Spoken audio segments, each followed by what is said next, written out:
Cresce il contagio in Veneto, 717 casi in 24 ore, ma preoccupare anche l'economia per Zaia. Oggi a Treviso bisogna aiutare subito ristoratori e partite IVA. No comment al lockdown di Natale ipotizzato da Crisanti. Chi invece lancia un appello agli scienziati e il sindaco di Treviso Conte: lockdown a Natale sarebbe una catastrofe. Sull'ipotesi lockdown a Natale si esprime anche il direttore generale dell'ULSS 2 Benazzi. Basta gufare, dice, annunciando che l'ex caserma Zanusso di Oderzo è Covid free. Rimane alta l'attenzione sul trasporto pubblico, aumentare ancora i mezzi non è fattibile, la soluzione potrebbe essere sfalsare gli orari, spiega il presidente della provincia Marcon. 9 anni di reclusione e la confisca di oltre 3,5 milioni di euro, sono queste le richieste del PM alla fine della requisitoria sul caso di Luigi Compiano. È stato identificato e denunciato uno dei membri delle baby gang che negli ultimi mesi hanno causato non pochi disagi a Mogliano Veneto.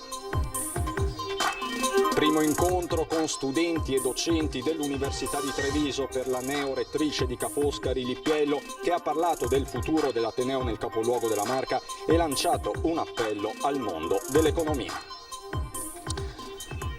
Bentrovati, buonasera telespettatrici, telespettatori di Antenna 3. Partiamo dai dati sul contagio che sono appena arrivati in redazione, che segnano un nuovo record a nord-est. Sono infatti 717 i casi di positività nelle ultime 24 ore, 347 come vedete dalla tabella solo nella giornata di oggi, quindi dalle 8 di questa mattina alle 17, 126 in totale i casi di positività nella Marca trevigiana, 120 nella sola giornata di oggi, 4 i decessi a livello regionale, 1 nella Marca trevigiana, ma il dato che comunque dobbiamo sottolineare è quello delle terapie intensive, che sono 45, una in meno rispetto a ieri sera. Come sapete, il dato delle terapie intensive quello più importante, è la cartina di tornasole dell'emergenza.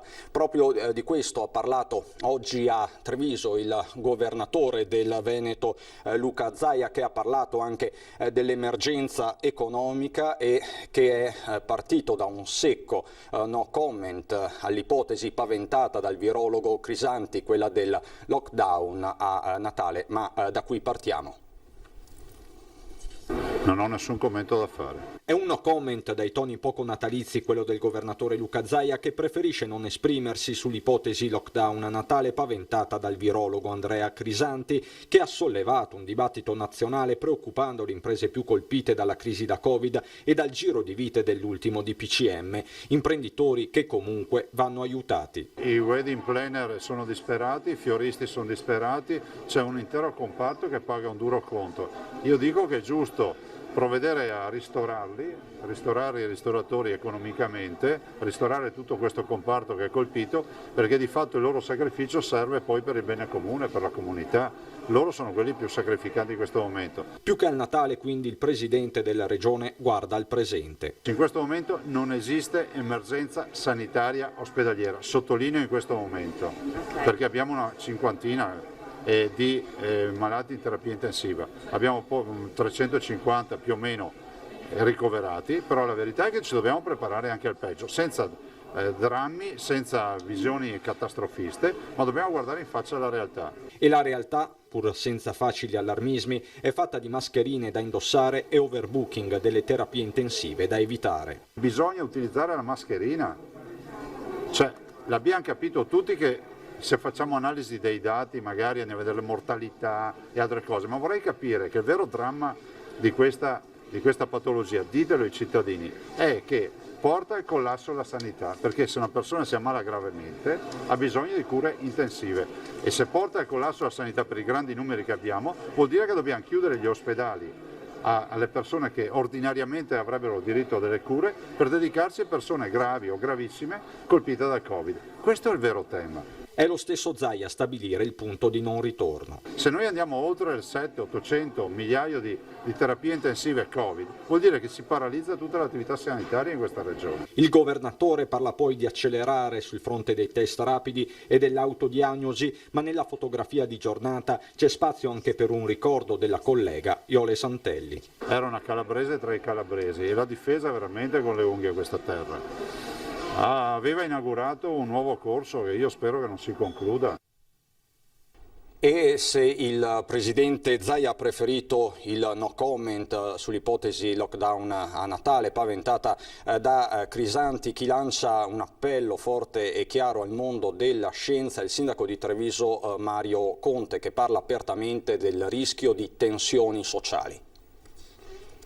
Io invito anche gli esperti ad avere prudenza in queste esternazioni, perché così si crea allarmismo, si crea tensione sociale e soprattutto si riempie di dubbi sul futuro a quelle che sono le categorie. Annunciare già oggi un ipotetico lockdown nel periodo natalizio sarebbe una catastrofe economica, ma che tra l'altro riempie di dubbi, di preoccupazioni e di tensione le nostre comunità. Un invito al mondo della scienza perché non aggiunga incertezza all'incertezza è quello che arriva dal sindaco di Treviso Mario Conte in un momento in cui le emergenze economica, sociale e sanitaria rischiano di tornare a intersecarsi in maniera drammatica. Una previsione, quella, come dicevo prima, di un lockdown nel periodo natalizio sarebbe una catastrofe economica alla pari del danno che sta combinando il Covid. Io credo che dobbiamo affrontare questa emergenza sanitaria giorno dopo giorno con grande responsabilità, sensibilizzando i cittadini, con la consapevolezza che meglio ci comportiamo e prima usciremo da questa situazione. Ben conscia delle ricadute economico-sociali sulla Marca è anche il prefetto, che richiama al rispetto delle regole del nuovo DPCM. Io mi auguro che sia, come dire, prevedere il peggio per poi attestarsi su una situazione meno grave, e questo credo che dipenda molto dai comportamenti attuali. Quindi io quello che mi sento di dire è di avere molta attenzione rispetto a quelle che sono le nuove prescrizioni, che in parte erano la prosecuzione di quelle già previste, ma le indicazioni che sono contenute nel DPCM, l'uso della mascherina innanzitutto.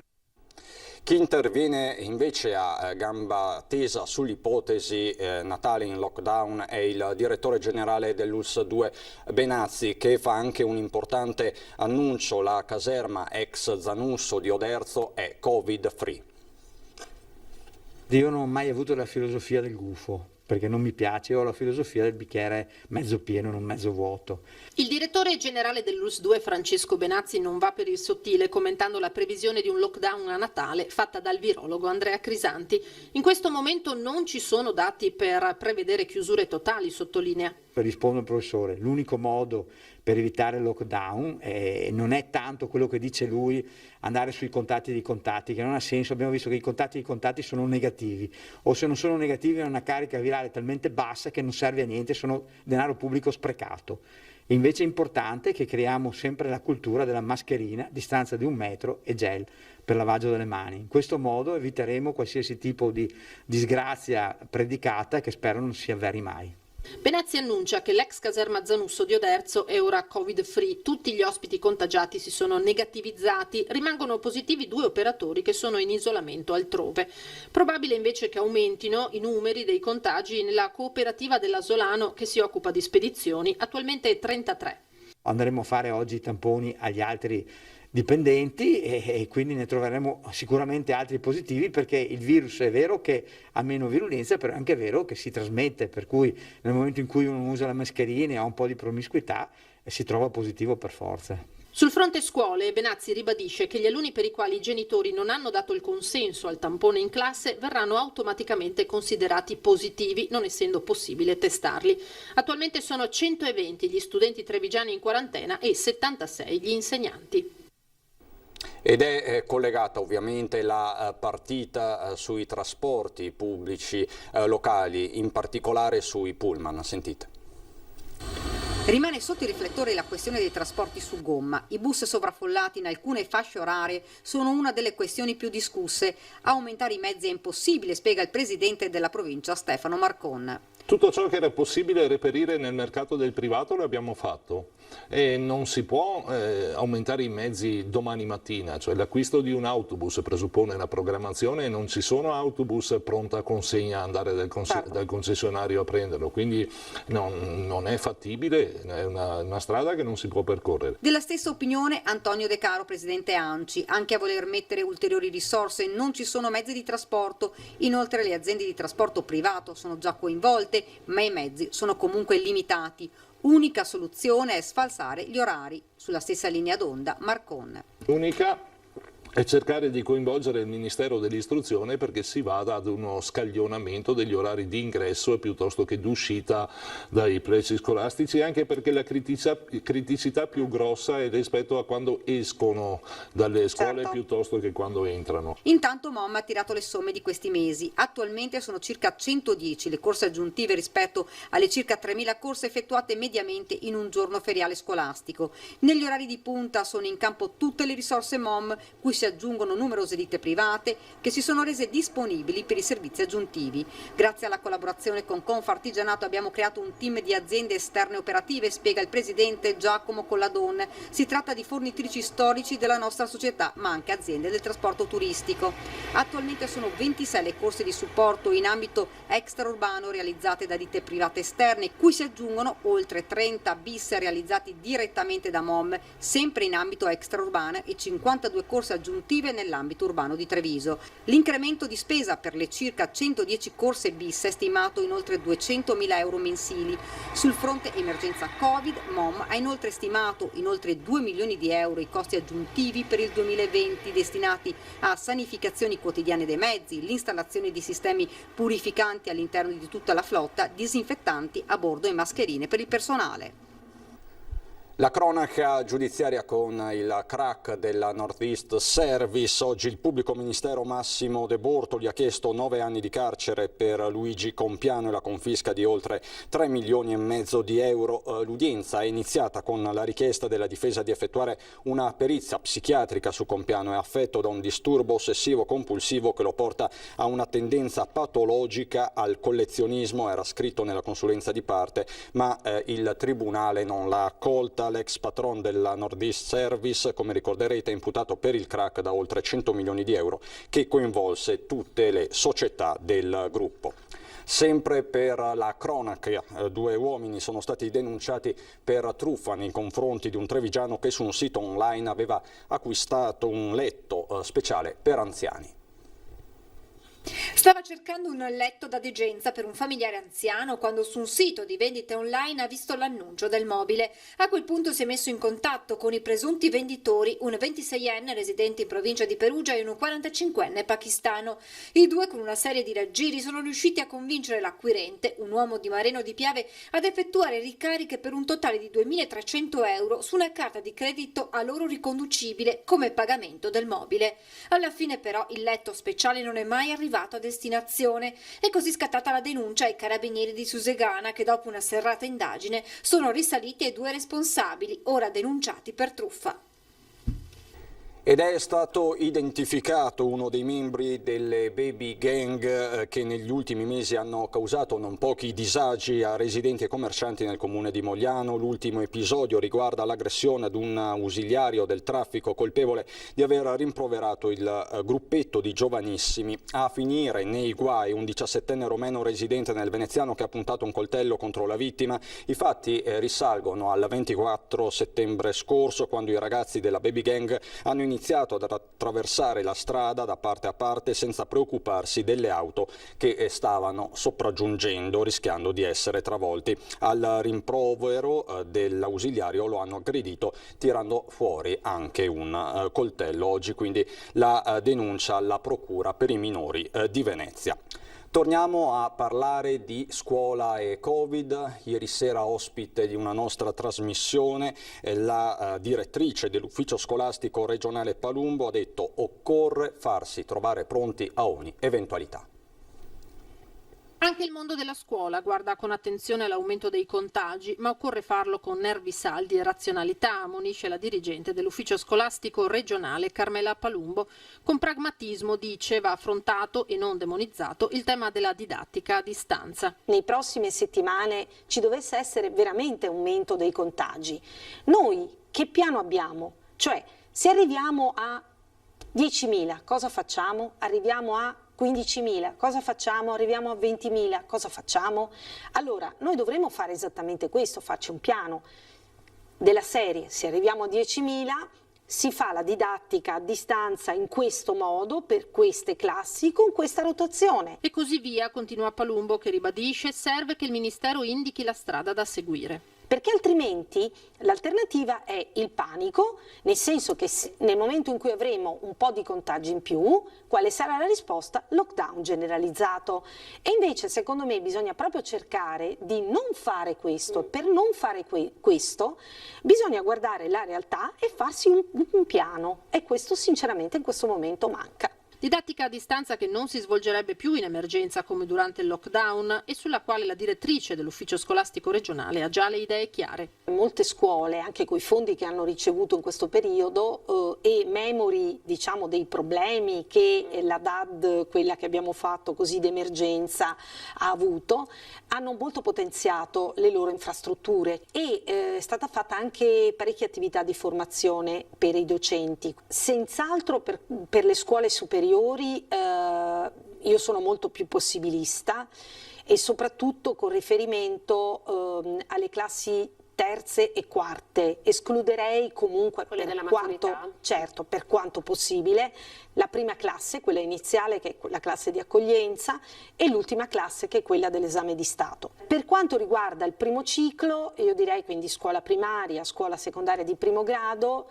dovrebbero essere le ultime eventualmente ad andare in DAD, proprio se la situazione dovesse essere grave. C'è il mondo della scuola e c'è anche quello dell'università. Oggi primo incontro ufficiale a Treviso per la neorettrice dell'Università di Venezia. Per la neorettrice di Ca' Foscari, Tiziana Lippiello, quella di oggi non è una prima volta al campus di Treviso. Qui infatti iniziò la sua carriera nell'Ateneo veneziano. Una giornata di confronto con il mondo accademico prima e con quello imprenditoriale poi, per fare il punto sul futuro dell'università in città. Una realtà su cui Ca' Foscari ha puntato e continua a puntare.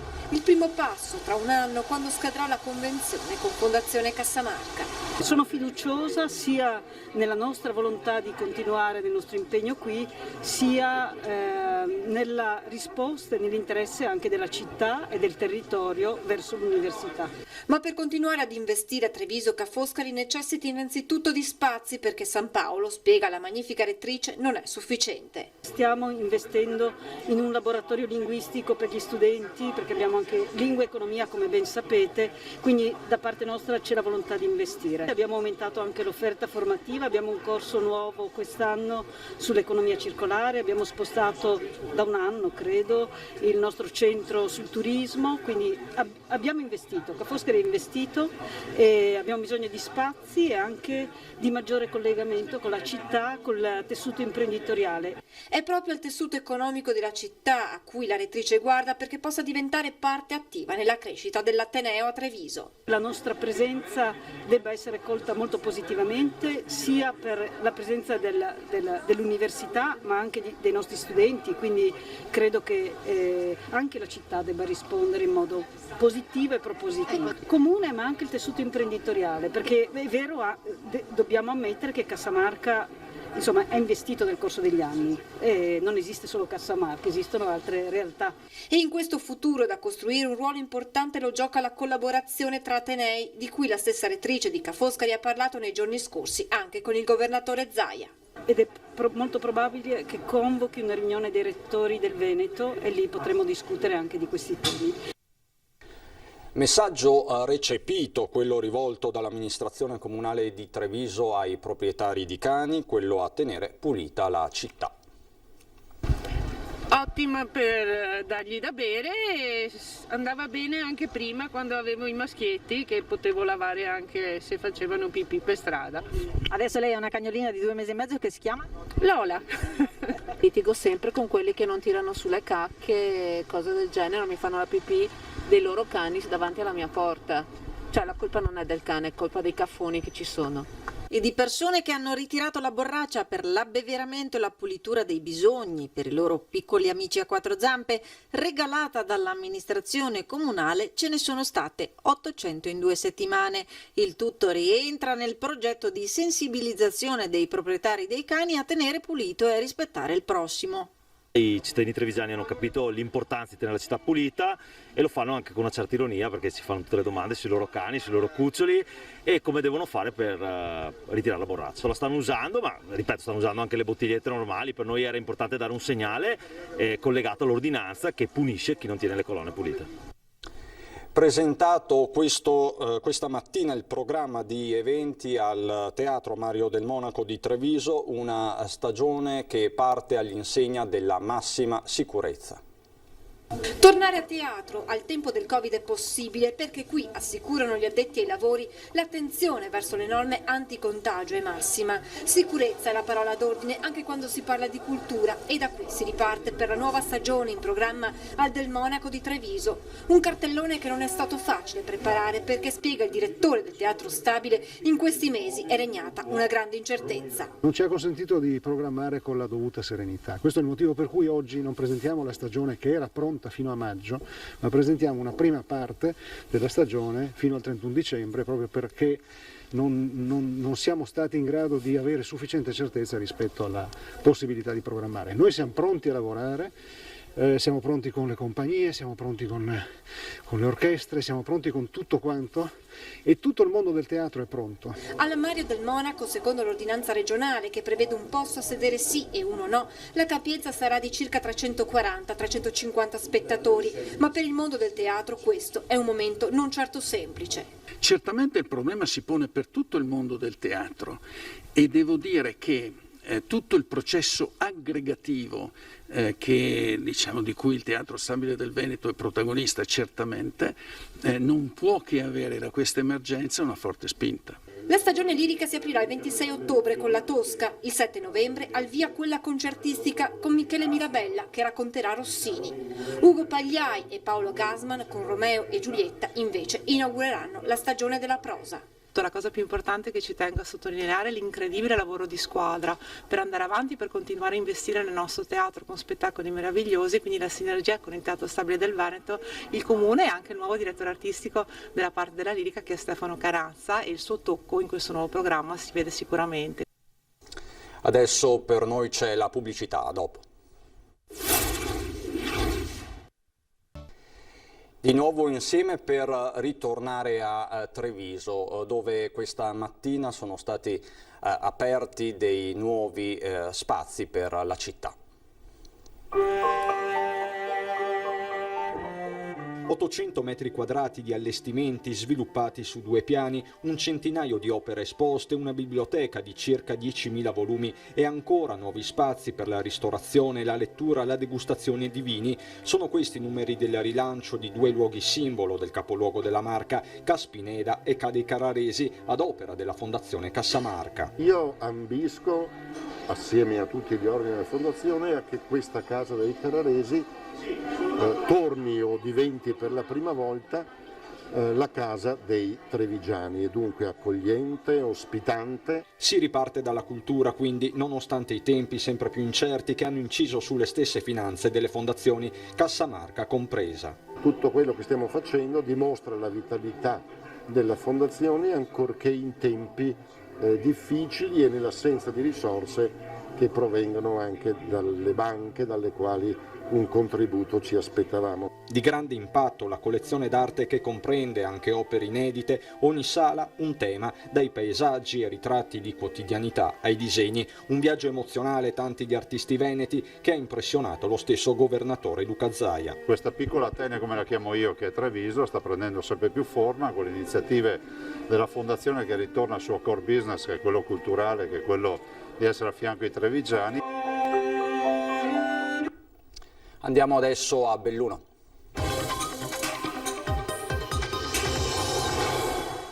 Anche nel bellunese in primo piano c'è sempre il contagio, la contabilità aggiornata che parla di 41 casi in 24 ore di un decesso, ma sono arrivati proprio in queste ore i risultati ai test molecolari sui giocatori dell'Hockey Cortina, squadra 16 volte campione d'Italia. La situazione aggiornata, riporta la stessa società ampezzana, è di 15 positivi e 11 negativi tra i giocatori, tutti negativi i componenti dello staff. Dei positivi 4 hanno accusato qualche linea di febbre, tutti gli altri non hanno presentato sintomi. I match sono stati rinviati di periodo convulso e faticoso dopo il caso, lo stesso caso che ha di fatto coinvolto anche i giocatori dell'Asiago. Parla il presidente della società cortinese Bernardi. E proprio oggi intanto è stato dato il via ufficiale alla campagna anti-influenzale del 2020, lo si è fatto al drive-in di Sagronia, alle porte di Belluno, dove si è vaccinato anche il vescovo. La più importante delle malattie respiratorie degli ultimi 100 anni, dopo la pandemia influenzale. Qui abbiamo a che fare con un virus nuovo. Questo virus nuovo è opportuno che non lavori sulla salute dei nostri cittadini con altri virus in mezzo, quindi dobbiamo togliere dai piedi il vaccino antinfluenzale, col vaccino antinfluenzale il virus dell'influenza per quanto possibile. Non abbiamo un vaccino per il Covid, ma abbiamo da molti anni un vaccino per l'influenza. Questi buoni motivi per vaccinarsi contro l'influenza stagionale, secondo il Dipartimento di Prevenzione dell'ULS 1 di Belluno, territorio tra i più colpiti dalla seconda ondata di coronavirus e particolare non da poco tra i più anziani in Italia. Vaccinarsi quindi è strettamente consigliato soprattutto per le categorie a rischio, ma il problema sta a monte e lo stesso direttore generale non lo nega. C'è un problema di approvvigionamento dei vaccini, ma quello è un altro paio di maniche. Noi ne abbiamo ordinati 60.000, che è più del 50% più degli altri anni. Poi speriamo che arrivino tutti. Nelle ultime ore il via ufficiale alla campagna con il siero somministrato a questore, amministratori locali, forze dell'ordine, pure vescovo, al punto drive-in di Sagronia, già utilizzato per i tamponi anti-Covid.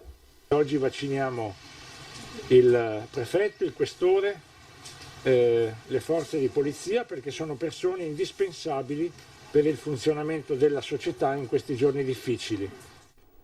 C'è la politica, quella di oggi è stata la prima giornata ufficiale del nuovo Consiglio regionale veneto, ma sono tante le questioni bellunesi sul tavolo, a ricordarle il sindaco di Belluno Massaro. C'è sicuramente la necessità assoluta che il Consiglio regionale prenda in mano una serie di partite per noi bellunesi fondamentali. Ce ne sono almeno 2 che mi vengono in mente, anzi 3 se vogliamo.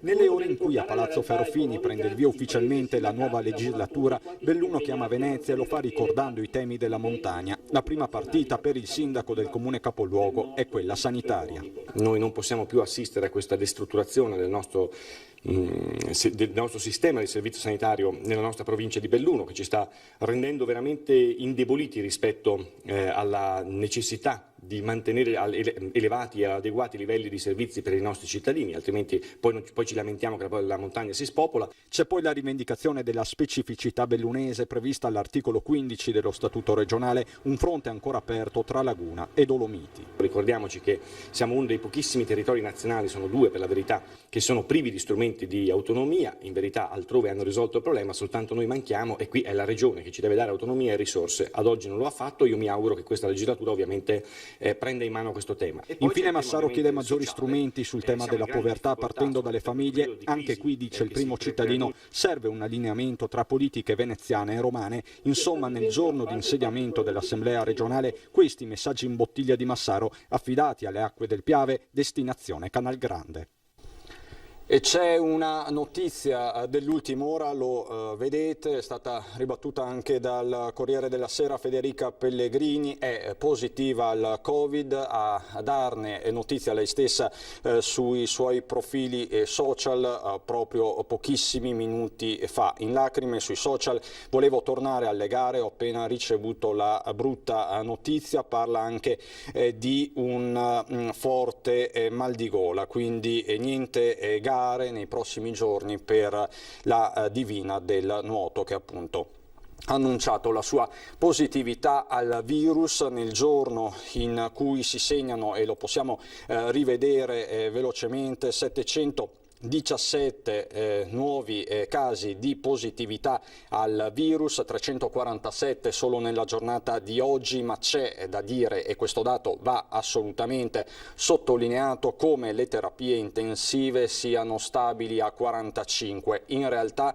c'è un posto letto in meno rispetto a ieri. Per la verità ci sono anche 8 decessi Covid registrati come Covid sempre nelle ultime 24 ore, quindi un quadro in rapida evoluzione anche in Veneto. Ovviamente vi terremo come sempre aggiornati. È tutto da Treviso e Belluno anche per questa sera. Vi ringrazio per l'attenzione. Adesso ci sono le previsioni del tempo. Buon proseguimento.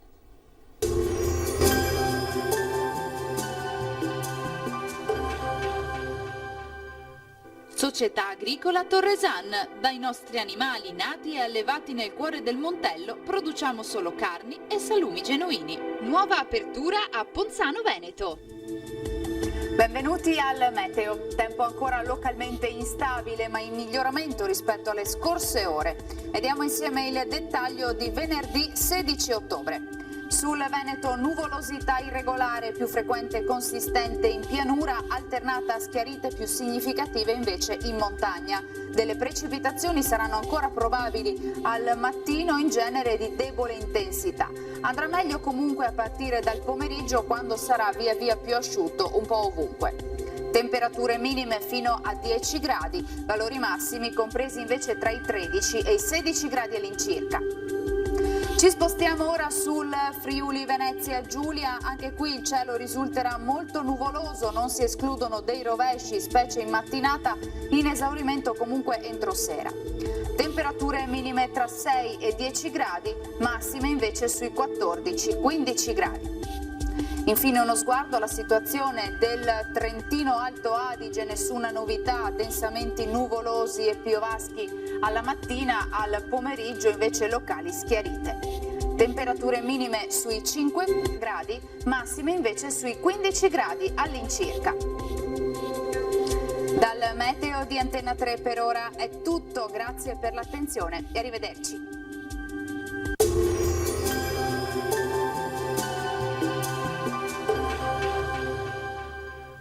Società Agricola Torresan. Dai nostri animali nati e allevati nel cuore del Montello produciamo solo carni e salumi genuini. Nuova apertura a Ponzano Veneto.